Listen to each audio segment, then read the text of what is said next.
And I'm about to learn exactly what a professional fine artist is. So Dan, it's your show. Okay. Can everybody hear me? Okay. My name is Dan DeRyckere. I'm a retired Mad Man. I worked for J. Walter Thompson for the BBDO.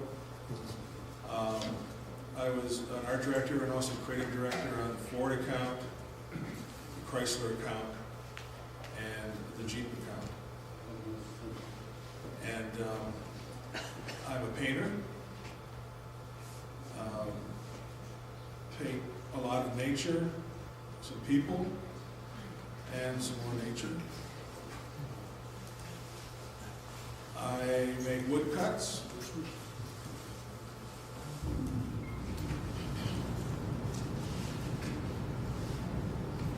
And I'm a photographer.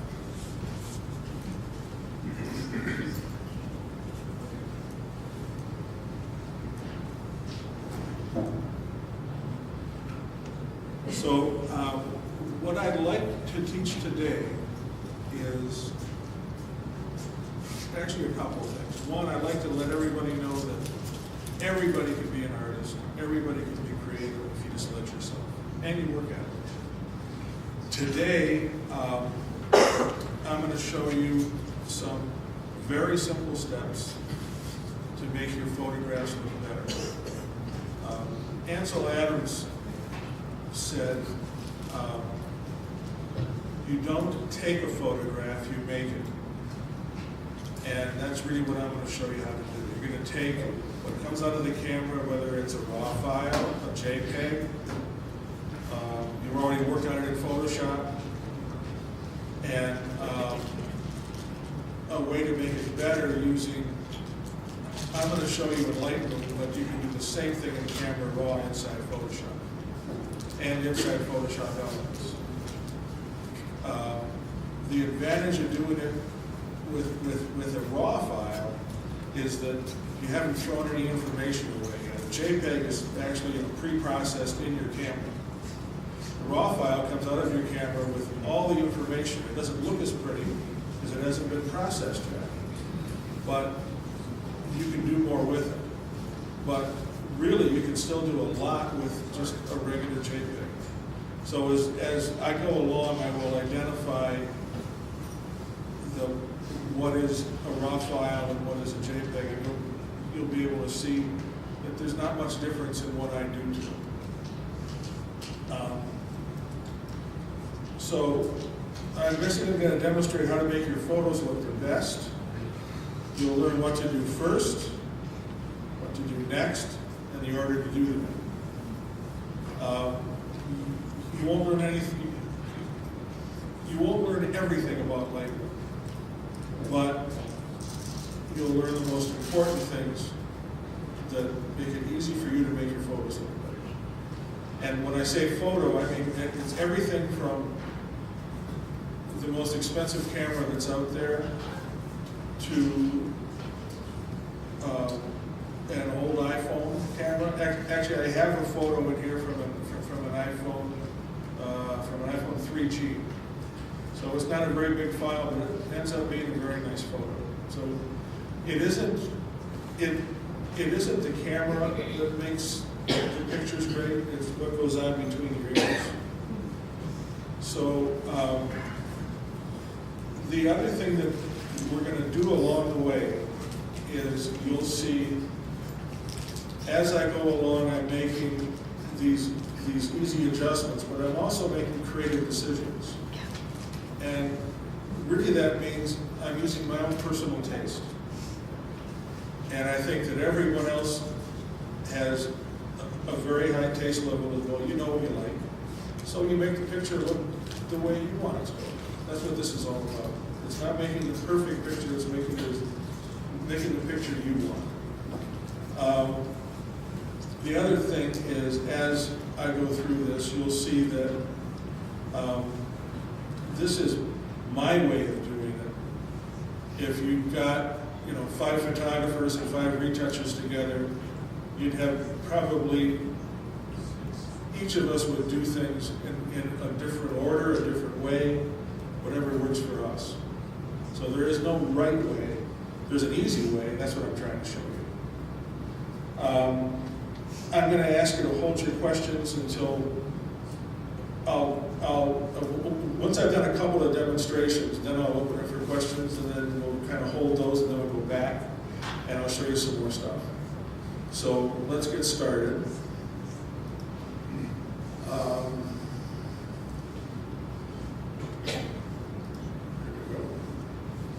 So, this photo doesn't look too bad. This is out of the camera. This is Monument Valley. It's an okay photo, but it can look a lot better. And I want to make it look like it looks when you're standing there taking the picture. To me, this looks a little flat. It could use more color, so we're going to go over to this right-hand column here. And the nice thing about Lightroom is you have a real big histogram, and that shows you see this kind of mountain thing. Can you see my cursor up there in the middle? Yeah. Yes. See this kind of mountain thing here? Well, you don't want the mountain. Let me just demonstrate. You don't want the mountain to crash into the edge. On either edge, on the high edge or the low edge. You want it to just butt up against the edge to get the full tonal range. And in some photos, that's not going to happen, but that's kind of the norm. So the best order to do this in, the way that I look at it, is first of all I look at basically a starting point. Is now this has already come out of the camera, so it's already pre-processed, and it is an actual JPEG. But we can go over here in this area here and just click on auto and see what happens, and it makes it worse. It either makes it better or it makes it worse. That's how auto works. So we hit Command Z to undo it, and we're on our own. So now we go in. Normally the thing I'll look at first is I'll look at the histogram and make sure that there are no problems there, that nothing's touching either edge. Then I'll go to the white balance, and there's this little tool here, and I'm going to click on what I think is something gray, which would be the side of this mountain. And that already looks a little bit better. And what that's done is it's changed the color temperature of the overall photo. The next thing I'm going to do is come down in this list to where it says whites. And this allows you to set a white point, and then on the blacks, a black point, to really set the range of that photo within the histogram. So if you hold down the Option key and you click on the whites and you slide it, left won't help, right, if you keep going to the right until you see the first little speck of color. And that means that little speck is going to be pure white. And then if you hold on the Option key again and you go to the blacks, and you just want to see the first little bit of black. And so now you've set your range, and if you look up at the histogram now, you got that mountain touching the edges, but not overlapping the edges. So just to kind of see where we started, that's where we started, and that's the improvement we made so far. Just by clicking a couple things. So then you can go in and you can think, okay, what else do I want to do with this? What does this need? I think the first thing it needs is, let's just look at the shadows. There's a little slider here for shadows. You can go darker or lighter. I don't think we need to do much to those yet. The same with the highlights. You could actually bring the highlights down to put more detail to the clouds. And if you notice, it's not really moving that mountain that much in the histogram. Then you can go down to the next thing that Adobe refers to as presence, which like contains like saturation, which I almost never touch, vibrance, which is like a fine-tuned saturation. It's more mid-tone saturation, and also clarity, which is mid-tone contrast. So if you slide clarity to the right, if you go all the way to the right, it looks really way too gritty. So I normally go far to the right and then bring it back until it looks good to me. And normally that's around plus 20, just for an eyeball. Vibrance for color, I think the color is pretty good, but I'm going to add just about another 20 of vibrance. If you go too far, it just looks really cartoony. And for the most part, I'm pretty happy with that. The only other thing you might want to do is you might think, well, let's try to emphasize something. So we'll go down in these tools, we'll go past the tone curve, which we don't need to do because the tones in it are nice. And we'll go to the hue, saturation, luminance tool. And here, I'm going to click it on saturation, and then there's a little button here that you load. And whatever the little crosshairs here touch, you can make things more intense, less intense, just in whatever color you're touching. So I'm looking at these mountains, and I see a little red patch here that I'd like to emphasize. So I'm just going to raise that, move that thing up until it brings out a little bit more color in the mountains. I'm going to do the same thing to the greens down in here, just emphasize those a little bit. It just makes the picture a little richer. And I think we're done. So with a half dozen steps, you've got a picture that looks way better than when you started. That's where we started. That's where we are now. We'll just go through the same steps again on some other pictures. So let's go meet our cat Franklin. And this is a raw file, which means that I have a little bit more control over the color temperature, over the things I do will have less of a chance of banding, where you kind of get, if you have a real smooth gradation, you'll get things that look like little steps in the color. You don't want that. But with a raw file, you don't really have much of a chance of doing that. Now, again, this picture came out of the camera, where it looks pretty good. But I know that the color of this piece of fabric that he's laying on is much richer. So we're going to go through the same steps again. We're going to look at the histogram, and there isn't anything clipping, so we're okay. We're going to go to the color temperature, and I think the color temperature is pretty good. I'm going to leave that alone for now. Exposure looks pretty good. But I'm going to go to the white point and see what happens. I'm going to hold down Option, click on the whites, and just slide it to the right until I begin to see the first spot.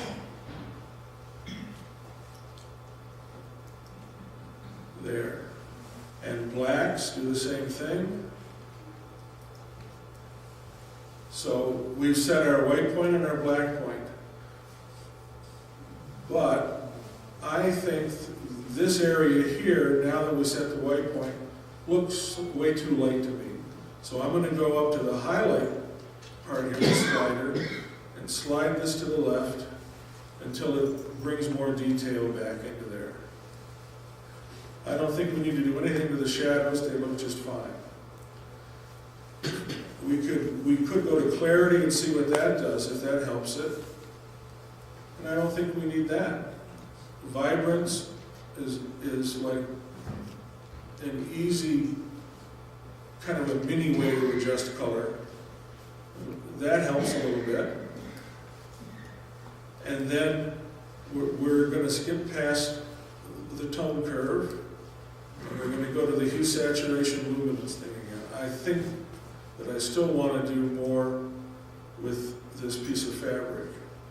And that's about more what it looked like in real life. When I took the picture, about right in there.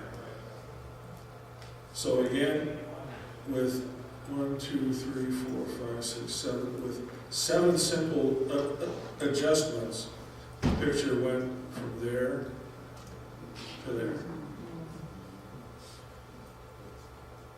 And we haven't really done anything fancy. It's all very simple things that anybody can do. Again, this is a shot I did just in the backyard. It is the blossoms of a pear tree. And if we go up to the histogram, and there's this little triangle up here with a speck of yellow. When I click on that and you look carefully, you can see right here, it is highlighting in red. And that means that I'm actually clipping right there. And it's not climbing the mountain over, the mountain's not way over here, but it is clipping in that one little spot. But that one little spot really doesn't matter that much. And over here, we're fine. The color temperature,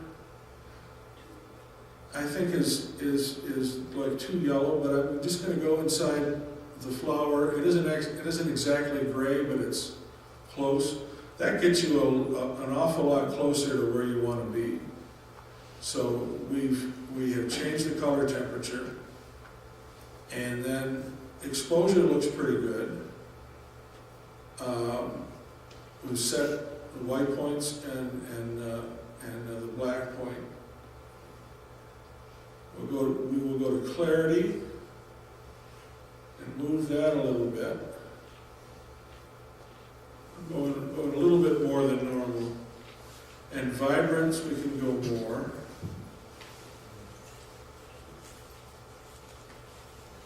And then I think overall, I think the colors are balanced nicely. It has a nice look to it. My main problem with this is I'd like to focus attention more on just the flowers. So I'm going to go down to where it says effects, post-crop vignetting. And this is how this thing works. You set an amount and it starts to make things darker on the edge. But then you've got a bunch of other controls that often confuse people. So let's look at those. Midpoint, basically, here, let me take the feather away. It's easier to see. Midpoint shows you where you're focusing at. So we want to bring the midpoint to where I'd like my eye to go when I look at this. Roundness changes the shape of that. It goes from a rectangle all the way down to a circle. But I kind of like that oval right there. And then feather lets you really soften that edge so it's not as noticeable that you've done something. And I think just with that one adjustment, here's before the vignette and after the vignette. I think it helps just move the eye into the middle. Looking at it though, I might want the flowers to be a little bit less bright. So I'm going to go back to my highlight and just move that to the left. And I think the flowers are looking better now. And we're done. It's that simple. If you wanted to crop it differently, and I think often a crop can make a picture look better. We could go to the crop tool, and if you want to keep the aspect ratio the same, in other words, the shape of the rectangle of the picture, you leave this little lock locked. If you wanted to change it to something different, you could come down and do a square crop just by picking off of this little list of things. You can also do something custom, but we'll leave it locked at this aspect ratio. Then that way, as you move in from one corner, you can move that around. You can put your cursor in here and move this around. If you wanted to change the angle a little bit, you can do that. But I don't think we need to change the angle as much as just change about right in here. I think that crop feels a little better to me. It's a bit more intimate. So there you go. And we're done.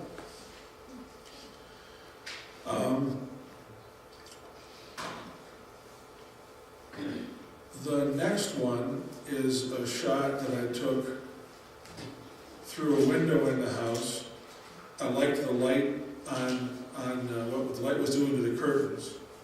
And this is with an iPhone 3, I think it was like a 3G. Now, I like the photo, but it's too dark for me. So this is where your artistic interpretation comes into it. What I want to do is make this a light, airy, bright photo. So we're going to vary a little bit from what we were doing in that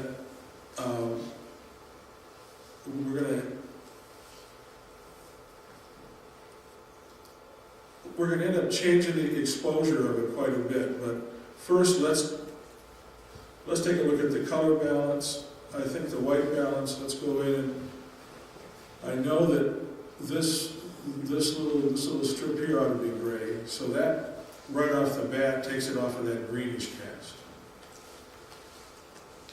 Then I'm going to leave exposure alone until I check the white point, and I bet part of this is going to be burned out. No matter what I do, parts of it, there's just no information there because of the camera that I use and the extremely bright contrast from that. But since I'm making this whole thing whiter to begin with, it's not going to matter much. But I'll start there. The blacks, and just a little touch there. Now, we're going to do a lot up here with just exposure. And we're just going to brighten it up until it's kind of that kind of lightness that I'm looking for. And it's just personal taste. That's all this is. And then I might want to bring down a little bit of detail, maybe open the shadows a little bit to soften that. Clarity is going to bring contrast in, so we really don't want that. At least I don't in this picture. Some people might. Vibrance, I'm going to pull some of the color out that way, because I don't want a lot of color in it. And I think we're close, but this right third of the picture looks way too dark again to me. So we're going to look at the adjustment toolbar up here, where there is a crop tool, there's a spot healing tool, there's a red eye tool, a gradient tool,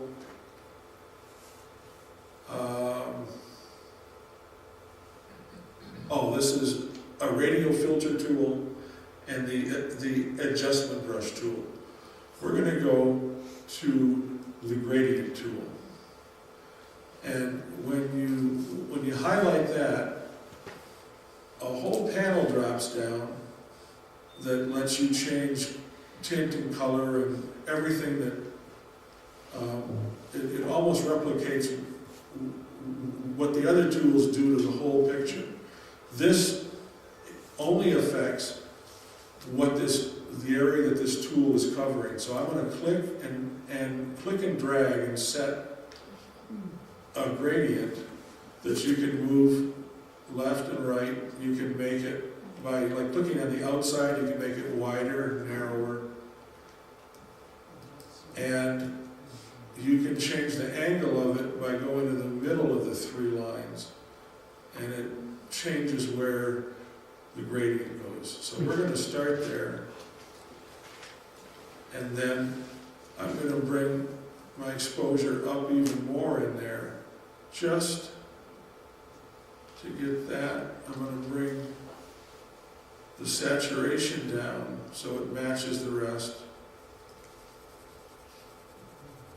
And I think the only other thing I want to do is do another gradient at the bottom to lighten up that area. Just a bit. And again, pull the saturation down. And that's what I had in my mind when I was taking this picture. This is more or less what I saw. It's not what the camera saw, but it's what I saw. And that's with a fairly low resolution iPhone camera. And it is a JPEG. I did a lot to it, and it still looks pretty good. Even if you look at the thing up close, everything's still looking pretty good. So, let's move on to the next photo. Oh, I can show you the before and after. Let's do that. So before, after. Now's probably a pretty good time to take a couple of questions. Anybody, have I lost anybody yet? Yeah, you used the term clipping. Oh, that's when you're either burning out the whites, so all that's there is pure white, so if you were to make a print, there would be no detail in that area. And you can actually clip the whites, or else make everything solid black on the bottom end. So that's the right-hand side of the histogram is for the highlights. Left-hand side is is where you lose things in shadow. And you really want to try to keep from actually clipping either end of the thing. It is okay to clip a specular highlight, like if you have a piece of chrome and the sun makes that little starburst on it, or you have a reflection in someone's eye. That's called a specular highlight, and that's okay to burn out later. But for the most part, where you have something that has information, you really don't want that to burn out. So, anything else? Is calibrating your screen important, or not important, or not important? Yes and no. It all depends on whether you're printing just to please yourself, or else you're not even going to print. You're just doing it for looks. To be able to share a photo digitally with someone. I work with a calibrated screen all the time. Actually, I work with a high-end calibrated new professional monitor, an EIZO. EIZO is the name of the monitor. And then my second monitor that has all the palettes on it is an Apple Cinema display. But for accurate color, the reason I'm doing it is if I'm retouching for somebody else, then that's going to go to a printer eventually and end up in a magazine or a catalog or something. And those have to be up to industry standards, so I make sure that I have a high-end monitor and I have that monitor calibrated. The other thing is I print a lot of stuff myself on a professional Epson printer. And I have, what I see on my screen comes out of my printer. And that's all by having the monitor calibrated, having the right actual profile to use for the ink and paper you're using in the printer. If you're just going to print on Epson papers, you probably don't need to do anything but use their own actual profiles, because they're very good for their signature-worthy papers. If you're going to print on something else, then you probably want to make your own profiles.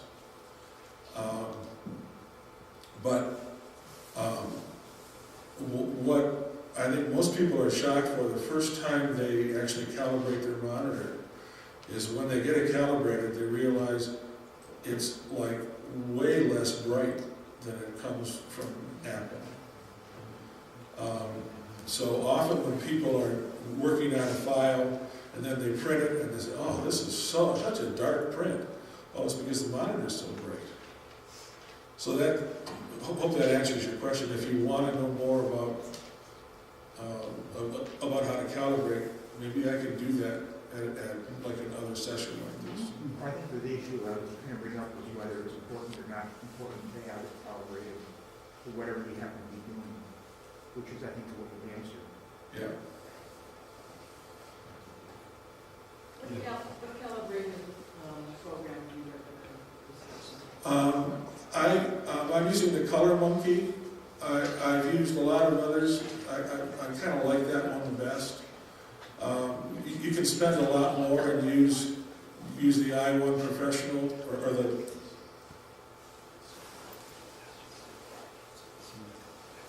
What is it? Is it i1? Is that no? That isn't it. X-Rite makes like an expensive. Where you put the little lens on the screen? Well, yeah, that is what the Color Monkey is, but they make a much more expensive spectrometer as well. For about $300, you can find a very nice calibrator. I bought one about 5-6 years ago, never used it. Is it still good? If the software, you might have to download new software for it. If you think they, the system's okay? Yeah, do you have any idea what it is? Yeah, it was made by the X-Rite people years ago. Yeah. And they should have software on their website that will work with that, and then just like follow the instructions. And you'll find that you're much happier with the prints and the color that you're working with. Yeah, the exposure that you have on the upper left image, does that remain the original picture and then you see all the changes on the right side, or does it change as the right side changes? I can check it this way. I think it changes as you go along, yeah. Is there a way of setting it up so that you can leave the original shot visible so that you can compare it against what you're doing? I don't know. I've never really thought about it, so I don't think so. I think it's reflective of like the current state of it. But you can easily go down to the bottom of this like history list on the left here, and you can easily go back to see where you would have compared before and after. I don't know how I do it. I know there's supposed to be a way to have the before and after split screen so you can look at both of them at the same time, but I don't know about the, Right there. yeah.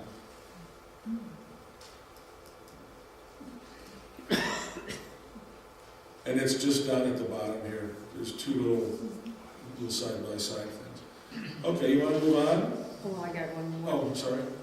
I think when you crop this image, Uh-huh. the crop seemed to be live every time you change orientation.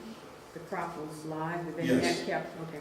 Yeah, that's the nice part about the cropping tool is it's very intuitive. You're able to rotate and you're able to see what's going on all the time, which is nice. Yeah. I'm not much of a photographer, but Is the purpose of this tool to take a picture and change it from what it was? Or are you trying to make it look like what you saw? I try to make it, for the most part, I try to make it look like what I saw. Once in a while, the artist in me comes out and I try to make it better than what I saw. Now, you can also use this to make it totally different, but my intent here is to show just how to make it look like what you had in your head when you took the picture. Okay, so is it for correcting what you didn't do with the camera? Because, I was always taught with photography is to try and make that shot look like what you're shooting. Yes. By adjusting that camera whichever way in the light to make it look like. Right. But what this allows you to do is if you go back to Ansel Adams, for instance, he had a system for exposing a certain way, which he called his own system, and he really looked at the whole process of what he did as he was exposing the negative, and then how he interpreted that negative in the darkroom. And actually, I missed a step. How he processed that negative, first of all, to get the negative from being a latent image to a real image.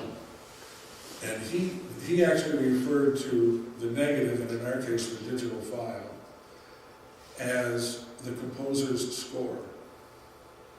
And the print becomes the performance. And you can print that same image many different ways. It doesn't make one better than the other, it just makes it the way you want to print it that day. So that's kind of what we're doing here. The other thing is when you shoot raw, you normally start with an image that hasn't been processed. So it looks dull, dark, whatever. If you import a JPEG, it's already been processed in your camera. So you need to keep that in mind. So when you first see a raw image, you realize that thing's pretty dull.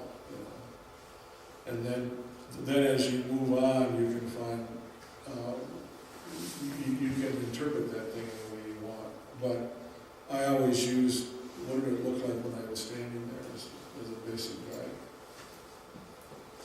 Okay, next we're going to go to Monument Valley. This photo is, pardon me for a second, I just need to sit this out.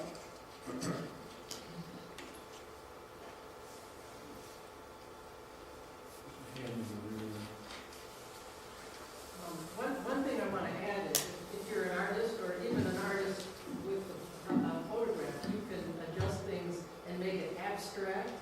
Or if I'm working from a reference photo, I can make changes in the camera to inspire me when I paint it. So that's why I'm really loving it. Okay, this photo looks okay coming out of the camera, but it doesn't look like it looked when I was standing there. So the thing that I want to do is make this look like that early morning sun. Oh, let me digress for a minute. If you're shooting landscapes, if you have the inclination to shoot the best possible landscape you can shoot, you get up at 3 in the morning and you get out to a location before the sun comes up.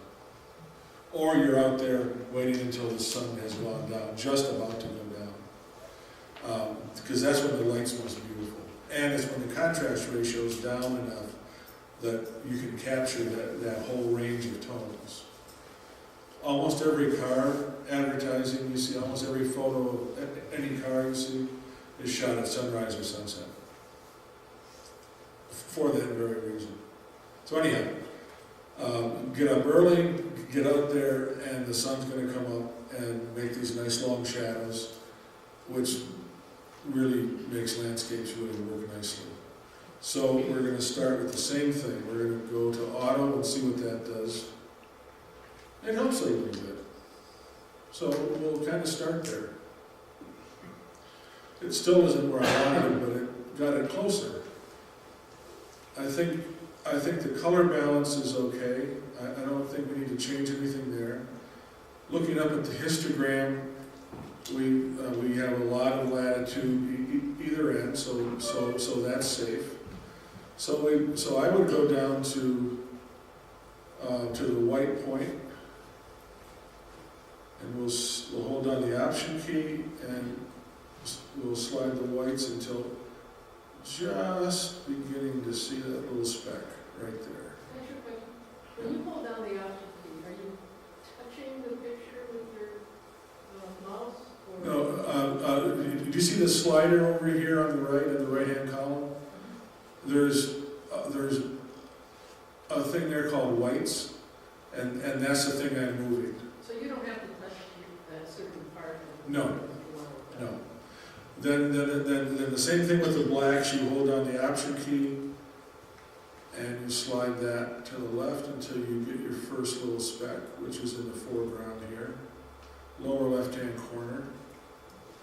And so we've gone from here to autotone to making it even a little bit richer with setting the white point and the black point. It still looks a little dull to me. So I think we'll take a look at what happens when we add a little bit of clarity. I'm just going to slide that to the right just a little bit. I don't think the clarity is doing that much at all, so I think we'll leave that at about 20. Vibrance is going to help this, but if you go too far, the sky just looks horrible. So I just bring it about, again, to about maybe 18 or 20. Almost never touch saturation. We're going to leave the tone curve alone, and we're just going to look at the colors here now. So I think I would like to, again, leave it on saturation. Oh, maybe what I should do is show you what happens when you click on hue, and you load the brush. When you change hue, you're changing the tone of that color. And so we don't want to do that. So I'm going to go back and actually double click on the actual slider that moved. And we want to go to saturation. And I'd like to see the greens in here a little greener. And really what it's moving is the orange and a bit of yellow. But that's what happens when you're working on greens. And I think overall, we're looking a little bit more like it looked when I was there. But still, this kind of foreground mesa just isn't vibrant enough for me. So I'm going to go up to the adjustment brush. This is the first time we're using that here. And that thing,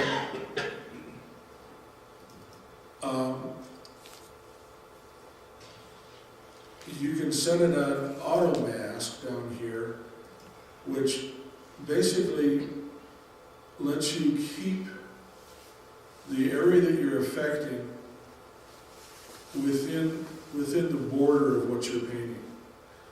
And to be able to see what I'm doing, I'm going to move the exposure up.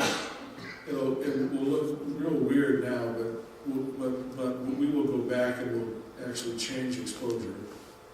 So as long as you keep the little plus sign inside what you want to affect, you can go in there and paint a mask that then you can do custom adjustments on.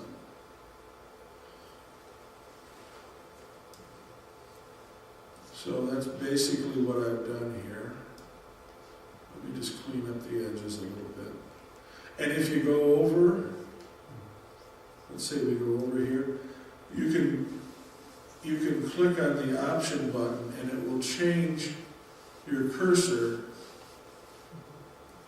It will like change your tool to an eraser. So you can go back in there and you can clean up that edge.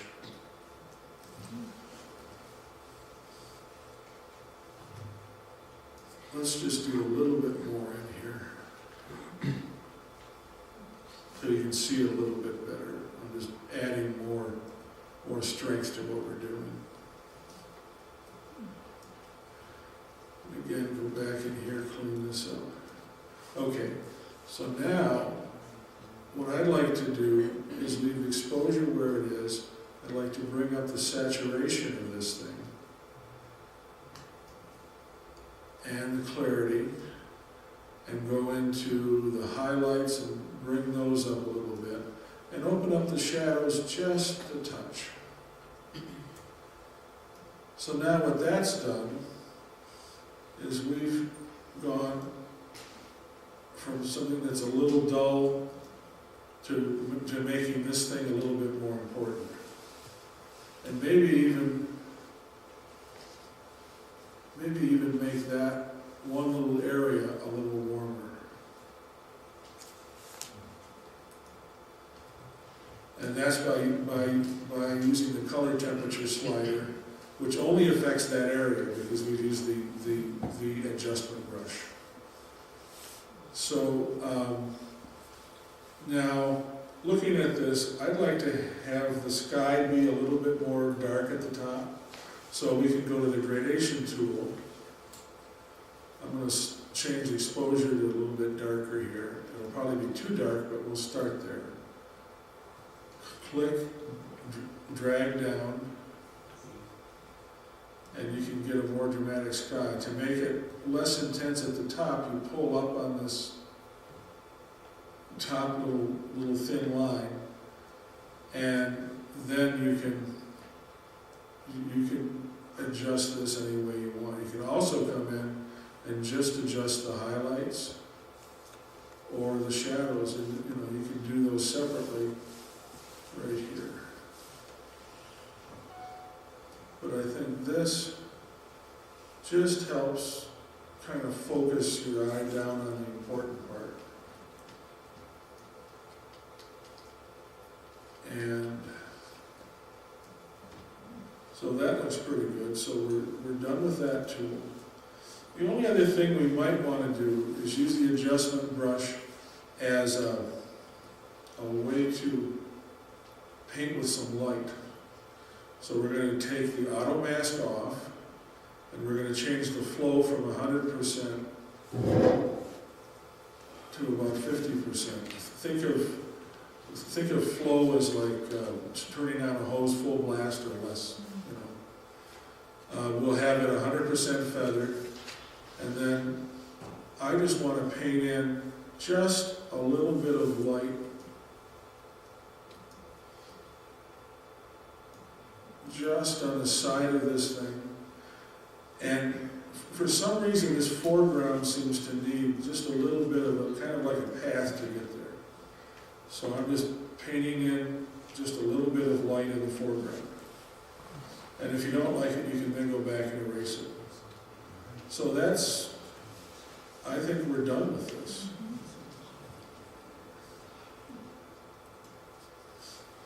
So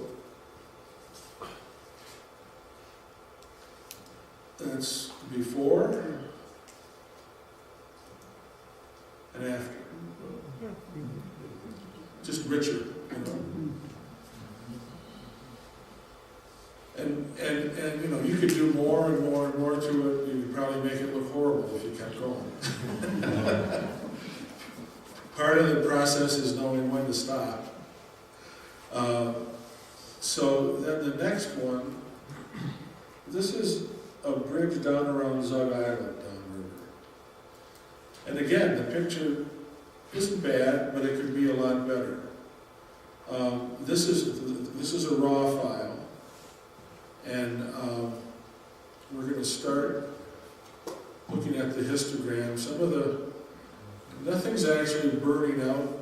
When I go up here and I click on this little triangle, I don't see anything red, but we're getting really close to that. So if we hit auto, and this is a case where auto, it makes it worse. So we hit Command Z to undo. And just looking at this, I'd like to see the sky way darker. I'd like to see more overall detail and more contrast in the piece. And fix this little thing. You can fix it by cropping, but I'd rather not. So this is going out of order a little bit, but when it's something like this, I like to fix it first. So we're going to go to clone. You have a choice of heal and also clone. I'm going to use clone in this case. And I'm going to paint in this area right here. Oh, I didn't go enough, so I'm going to hit the delete key and go back over this a little bit more. Here we go. That'll do it.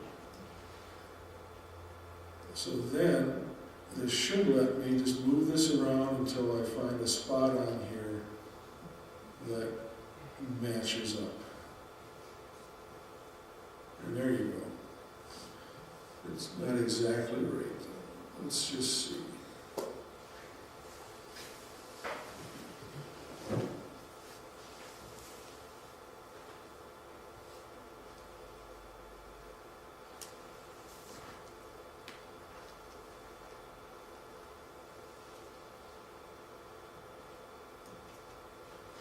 Okay.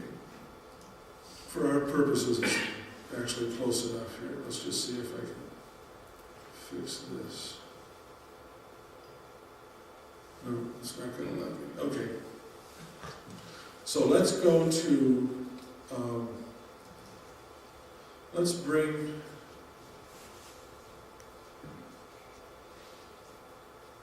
let's see here. Let's go to our white point. So we hold down the Option key, click on whites, slide it to the right, and we're just beginning to see little things there. So we'll leave that there. Blacks, we'll move to the left until we start seeing something, and that's right in the middle. So we can go to clarity, just add a little bit of presence there. Vibrance, don't want to go too far because of the blues. If we go too far, it makes all the shadows blue, and that doesn't look very good. And I seldom use the actual contrast tool, but let's just see. I don't think we need to use it here either. So, still, we haven't come very far from the beginning. If we look at this to this. So, what I think we need to do is, let's go down to the colors here. Let's go to saturation. I'm going to add some saturation of the blue, but then that messes up the side of the bridge itself, so we don't want to do that. So we're going to undo. And this is a job for the adjustment brush. We're going to paint in, we're going to go to Auto Mask, make flow 100%, feather 100%, make the size about like so, and we're going to set a point here, and then just start, I want to see where I'm going, so I'm going to make this darker. So we're just going to start painting in.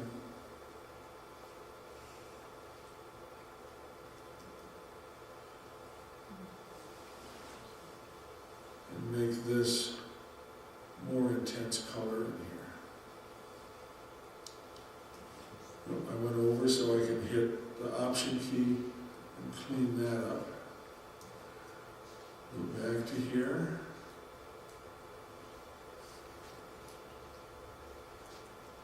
Paint in the sky. And already that's looking way better. And this little hole here needs to be filled in. So then you can come over here and then you can make up your mind, do you want like to be really freaky dark, which we don't. But this'll help me look at this edge here, make sure that that's as good as it can be. Come back here, clean up my mask a little bit. Okay, so I think this is about where we want that. We want that sky to be. That's looking more natural to me. So we can get rid of that tool and go down to the hue, saturation, and luminance section. And let's click on saturation, click on the little point here that we're going to set, and click on what doesn't look like a lot of color, but you'll see there is a lot of color in there. And we'll just bring on as much color as we can in that area. Do the same thing with the trees up in here. Bring up a little bit of that green.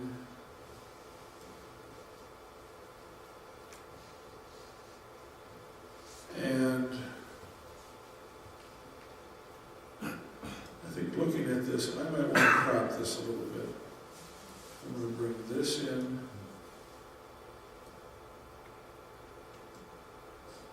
Just to get rid of that extra piece over here that really doesn't help the composition. I'll click back to crop it. And the only other thing I think I might want to do is darken this area a little bit. So we can go to the gradient tool, pull that out, and darken that. That looks better to me. Right there. Come back, open the highlights just a little bit. Darken those shadows a little in there to bring some contrast into it. And up the saturation just a bit to have a little bit of color. Click on that, and I think we're done. So we've gone from that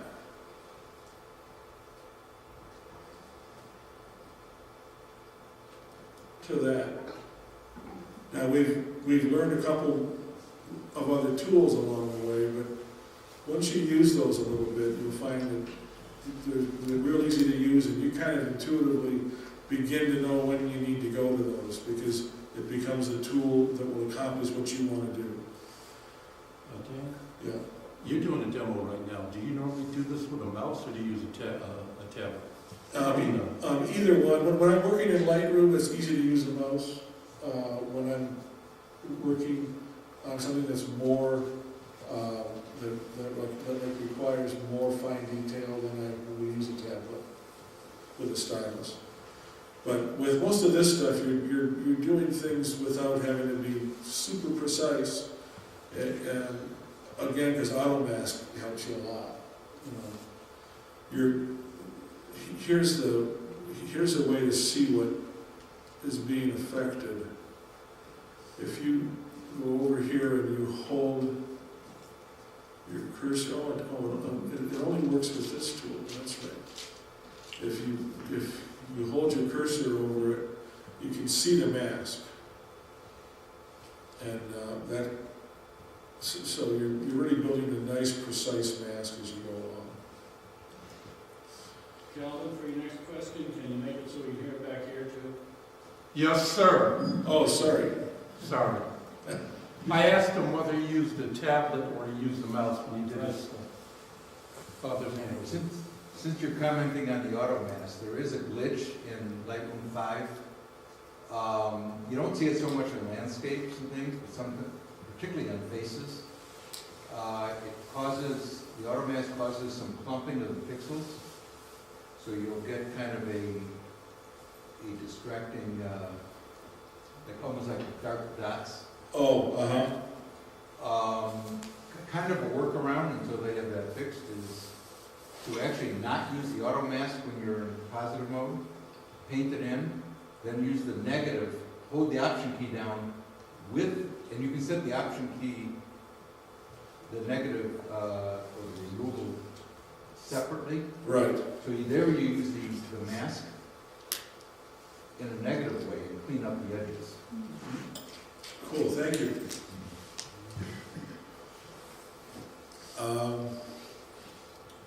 Next photo. Detroit skyline, taken from the end of Belle Isle. Again, it's not a bad picture. It's a little dull, as far as I'm concerned. It didn't look like that when I was standing there. So we're going to go back and do the same thing. We're going to look at the white balance. We know that the red send is gray. So that might be technically right, but I still would like it a little warmer than that. So you can go to the, you don't have to follow this. And actually, if you want to click on something else, if you don't like that gray, you can go here and click on that. If you want to click on something that you know is wrong, then you can do that. But for the most part, I think I want to be, let's just click like down in here somewhere. Was this a JPEG? This is a TIFF. But I'm going to warm it up a little bit, just a touch.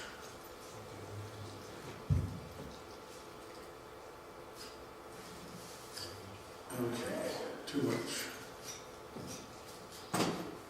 Just till it looks good to your eye, you can do it that way.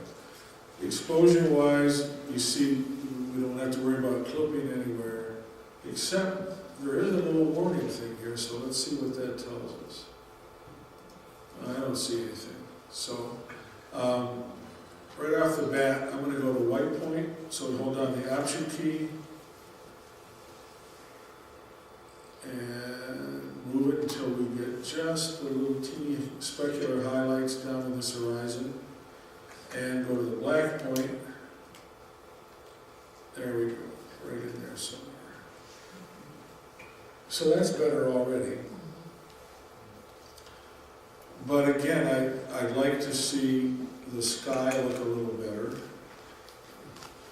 and the water a little better. So let's go to the gradient tool up in the adjustment toolbar. I'm going to click about here and just drag down, and then adjust down. I'm going to move this up so it's not quite as dark at the top.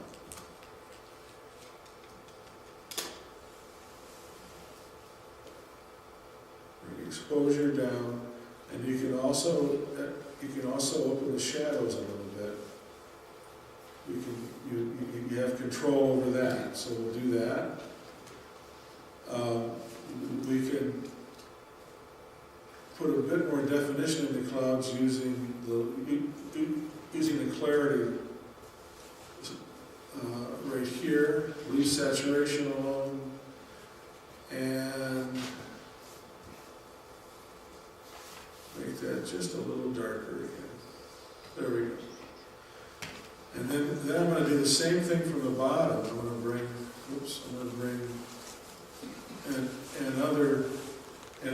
another gradient up from the bottom, and let that darken this river. Too much. But now your eye's going in to where the horizon is. And I just take a bit of contrast out of that, just till it looks good to your eye. And we'll get rid of that. Now, overall color is looking pretty good. We could add a little bit of vibrance, not much.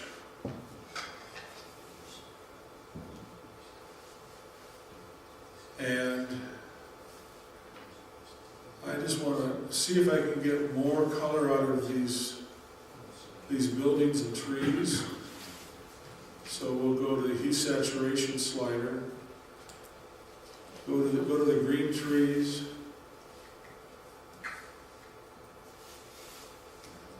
And move that up. Let's see what that does. That helps. And the red sun's looking a little blue to me, so I'm going to back that off a little bit.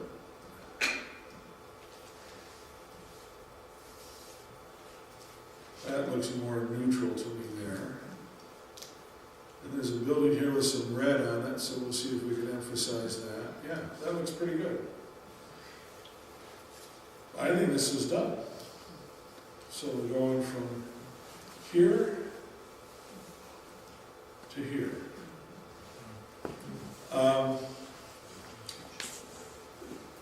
Do you want to see more, or do you want to ask any more questions? We've got about another 20 minutes, Brian?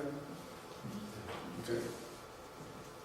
Questions? Just the color, were you touching it with your cursor to activate it, or selecting? Yes, when you're working with the hue, saturation, and color, you can move the sliders left and right, but the easiest way is to actually click on this little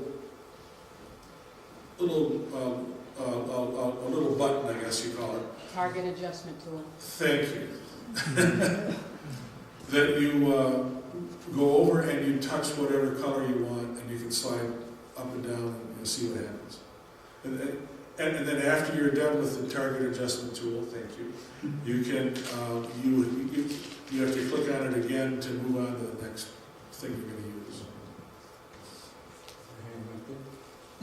Right here. Hi, Dan. My question is, I know you've shown a lot of landscape and that kind of thing. Do you have any photos of portraits and things you've done with? I have a photo of a person, yeah. Yeah, I'd really like to see that. Okay. Everything else is non-people. I kind of did that on purpose because I was really thinking more about landscapes for this kind of thing. But here, this is a photo of a professional bull rider. And right off the bat, I'm going to crop this because we've got more room than we need. So I'm going to come in about here, come up in there,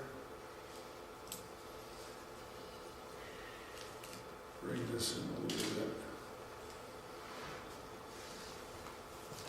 I'm going to rotate it a little bit, not much, to get that like central post to what looks good to me. And accept that so I can click that off, and that's our new crop. So now, to me, let's just look at the thing. Overall, the color temperature is okay. I'm not going to mess with that. We've got, we're not quite clipping the shadows, but we're close. We've got room on the highlights.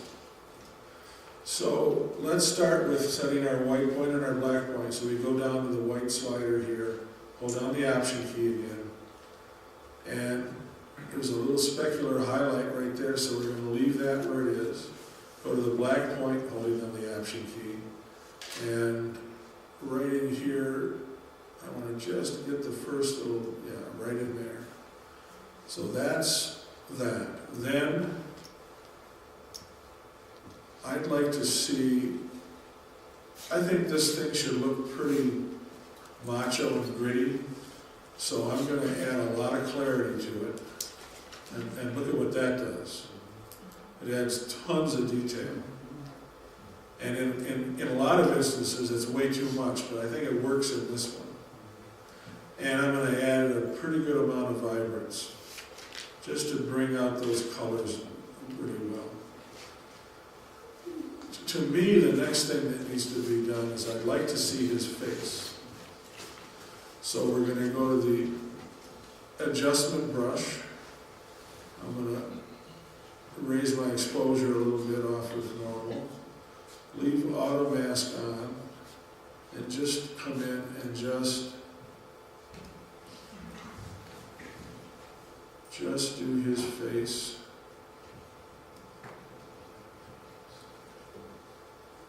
Come down here.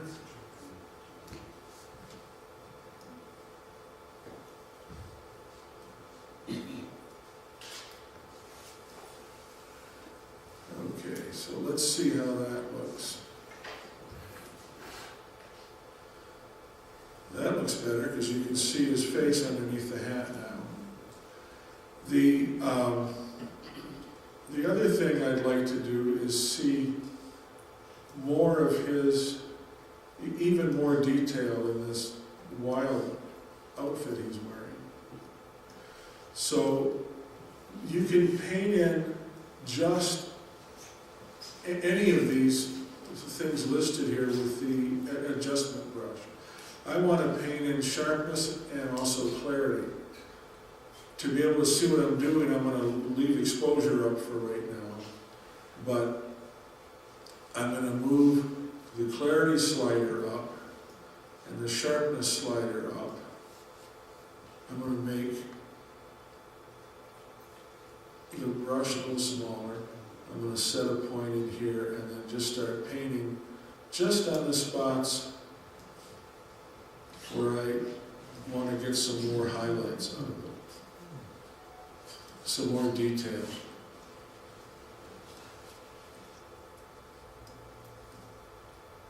Now this is all too much at this point, so I'm going to come back and back this off again. So we go back to exposure and bring that down to 0. And then, but this is showing you the clarity is just adding that much more oomph to the thing. So when we look at that thing full size, at like 100%, you can see all the tremendous detail in the leather and everything else. And that's the look I wanted for the piece. So we've gone from that to that. Dan? Yeah. Do you like adding film grain to a shot like this? Make it grittier? You could, right? It's just Yes. personal taste. Yeah, you can certainly do that. If you go down to where the post-crop vignette is, you can also add grain in there. Here it is. So let's go click on something where we'll see it, and then you can add grain to it.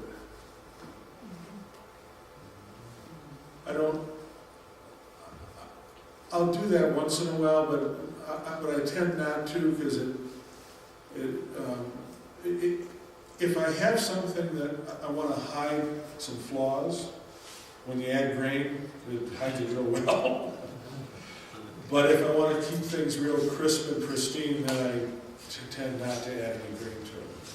But again, that's just me. There are all these tools in here. You know, there are, boy, I never even counted them, but there are probably 100 things that you can slide back and forth and touch. And we've talked about maybe 10 of them, which is the 10 I use most. That's kind of my main workflow.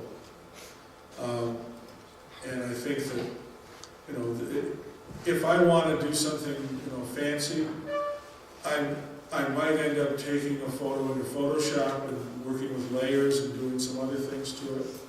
But But for the most part, if I'm just making a photo look better, or look as good as I think it should be, I do it all in Lightroom. Yes. I'm mostly a Photoshop user, and I'm not that familiar with Lightroom. What does Lightroom do that Photoshop doesn't do? Well, Is there like tools or something that Photoshop doesn't have? well, actually, if you use, if you open everything in Camera Raw, it's the same as what I'm just showing you in Lightroom. It's exactly the same controls. It just looks a little, the actual configuration's a bit different. These are all on the right, and when you're in Camera Raw, most of them are on the right, but there's like a bar up over here on the upper left. But it's the same controls. So if you want to stay in Photoshop, just open it up in Camera Raw and work on it that way, and you'll be doing the same thing. The reason I like Lightroom is it's also a way to catalog your photos. And so it makes them easy to find. Yeah, although this picture doesn't need it, what do you use to sharpen? Well, there's a whole sharpen thing right here. Let me just see. Here we go. Where you're able to control sharpening, radius, detail, and masking. And then you're also able to have overall luminance noise reduction and also the color noise reduction. And those work hand in hand. You kind of need to adjust one and then back and forth to get the right kind of sharpness. But I haven't added any sharpness here because normally that's the last thing I'll add if I'm going to be printing something. I noticed on your landscapes, you said they were all done and you didn't sharpen them. Oh, well, that's because I normally sharpen stuff when I print, and I sharpen for the size that I'm printing. How big is that print? Most of these files, I could do a print easily that was, I'd say, you could easily go up to like a 30 by 40 print, because they're big files. But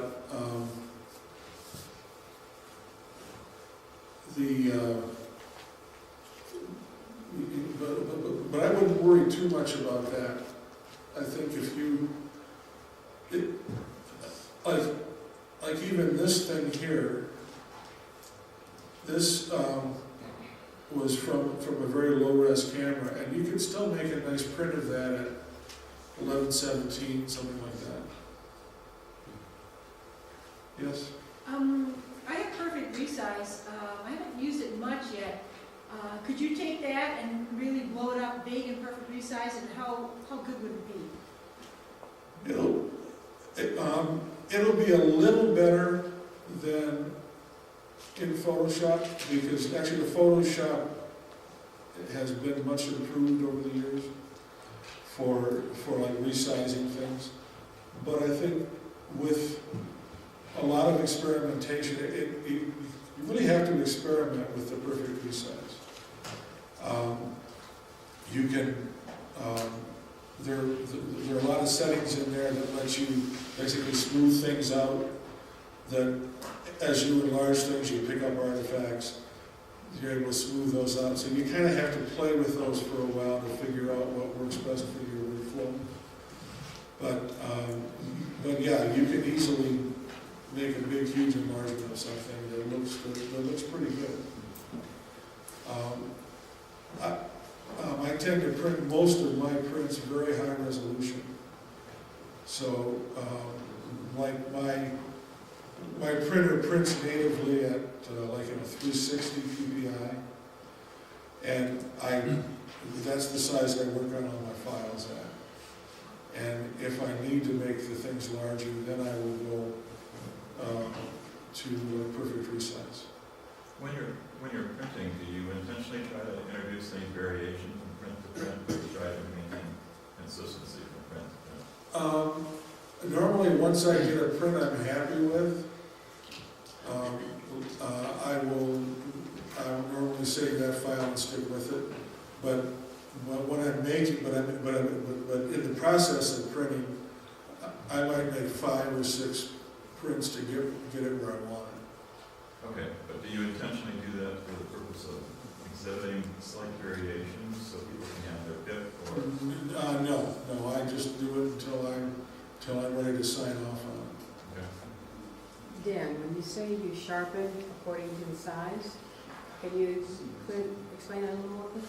Well, for instance, if you're going to make a print that's like a that's like a normal, normal 4x6 or something, you can over sharpen that thing so much that it looks horrible. So you would sharpen that less than if you were going to sharpen a very large print.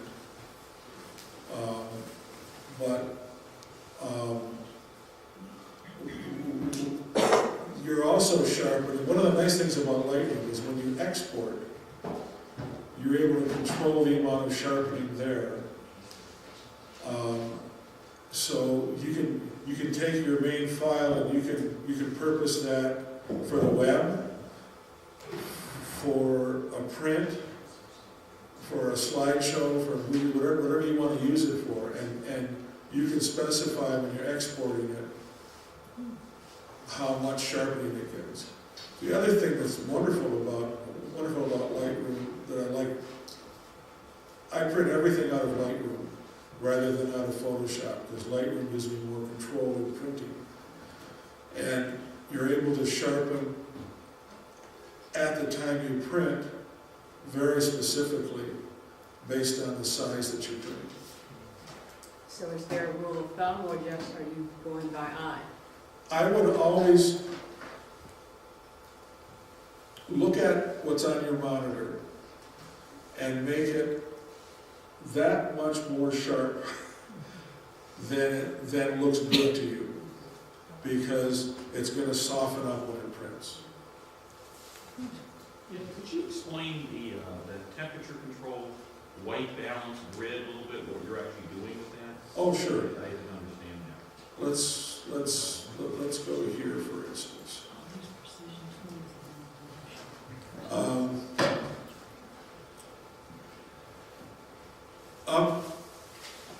Up in here, you've got a tool that you can click on, that you can click on what it's looking for is to be clicked on something that's an 18% gray. If you're serious about color balance, you can carry an 18% gray card with you wherever you go, hold it up there, take a picture in the same light of what you're taking. So when you go to process the first picture, you have your perfect reference. On the other hand, when I look at this picture, I don't see anything that's gray. But let's say that you think that the edge of this thing ought to be gray. Well, if you click on it, it's going to make that an 18% gray. So you can undo that. And that's where the little eyedropper is actually sitting upon? Yes. Yeah. And actually, wherever you touch that, it will change it. That will turn that to a gray hue or value. Right. Now, the other control that you have, you were asking about the white point and the black point? Yeah, just in general, what that was, that's a temperature control. Right, what we were just using there? What I was just using is actually the color temperature control. Okay. When you asked about setting the white point and the black point, that's an exposure control. That's your white balance that you're referring to? No. White point and black point are setting the Total control. right, That's the right. darkest and the lightest. Yes, yes. Yeah. The actual brightest and the darkest parts of the picture. Thank you. You'll also find, though, when you're setting that black point, as opposed to when it just showed, when you have the option key, you actually have to go, the true black point is a little bit further than that, so you actually have to see, you see some color first, and then you go to the black. Yeah, I know, but I'm really trying to keep it a little simple, so. Because you can also plug up your shadows pretty quickly if you overdo that. So, normally when I am explaining it to people, I keep it where they just begin to see something. Then as you go along, you can go in and you can change the shadows, the black point by eye and all that. So that's probably the safest way to do it. Once you have more experience, then you can go in and get more. Yes? Yeah, I'm not sure that I still understand the difference between white point and white balance. White balance changes the color that's on whether it's warm or cool, that you can see on the screen. You move the white balance to the left, and it goes very blue. To the right, it goes all the way to yellows. Then the white point, if you look at the histogram up here, the white point, when you're holding down the option key, you're moving that. You can see as I move it right that mountain starts to climb, and you can see what's happening on the screen. You want to just get the first little glimmer of stuff, which is basically setting the brightest part of your photo. Then when you go to the black point, you're setting. See, there isn't enough here that I can actually get rid of all the black because it's in really deep shadow down in here. It doesn't make it bad, it's just, that's what it is. That's how the exposure is in this particular photo. But what you're doing with the black point is you are really trying to open up the shadows so you have one spot of pure black, or maybe a large spot, depending on how much is that way. But as much detail in the shadows as like you want. And then you just have to know that as you go in and you adjust clarity, it's also moving the histogram. Watch what happens when you move clarity.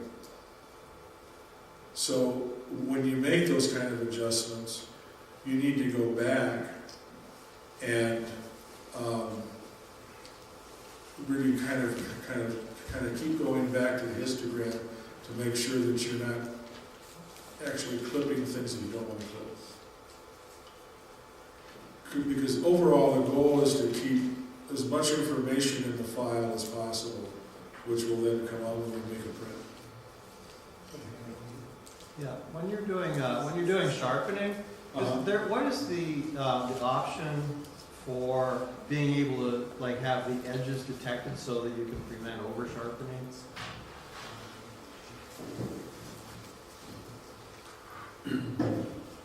I don't know. I've never heard of that.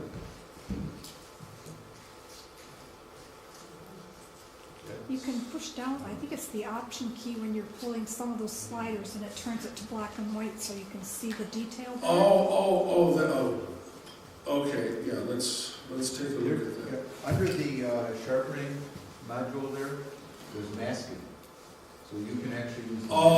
Yes, okay, right.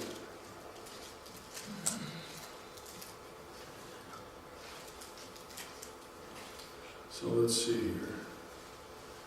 There you go. Are you holding that down? I am holding the option key down and I'm moving the masking left and right.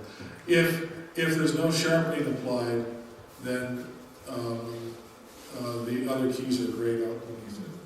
So. Yeah, there's a standard. Lightroom actually always applies some sharpening. Yeah. Just because of the default. What is sharpening?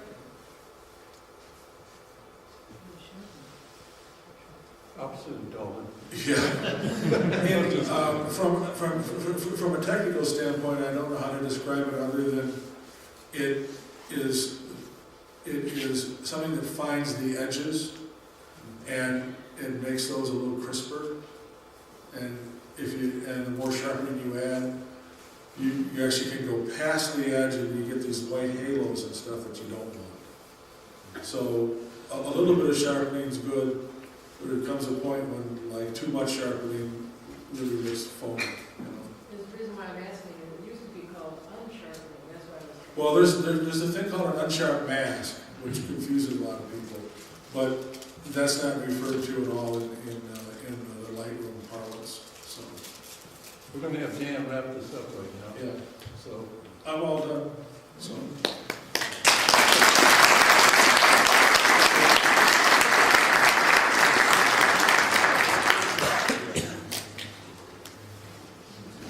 everybody get something good out of this particular demo?